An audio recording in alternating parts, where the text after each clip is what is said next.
As 2020 draws to a close, fresh signs of a deepening crisis that could make January a particularly challenging month. America hitting a new high for COVID-19 deaths for the second day in a row.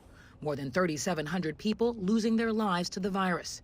As the CDC projects, as many as 80,000 more people will die in the next 3 weeks. Hard-hit Los Angeles County surpassing 10,000 COVID deaths since the start of the pandemic. We are at our capacity.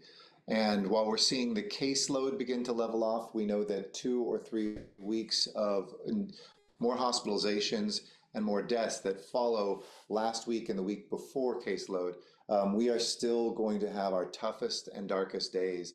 Hospitalizations nationwide also setting a record again on Wednesday.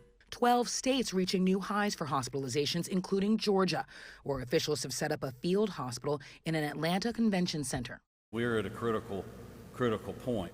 And with California becoming the second state to identify a case of the more contagious coronavirus variant first discovered in the United Kingdom, doctors say it raises the stakes for getting the vaccines out faster, even as experts acknowledge distribution so far is falling short.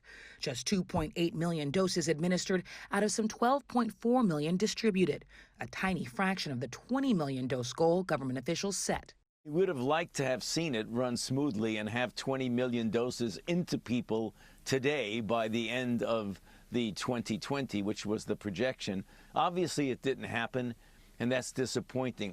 Several states facing problems getting shots into arms. Maybe my expectations were too high, that the vaccine would have been rolled out faster and in a much more efficient manner than it has been. If we had more doses, we'd get those into arms as well. The demand at this point far exceeds the supply.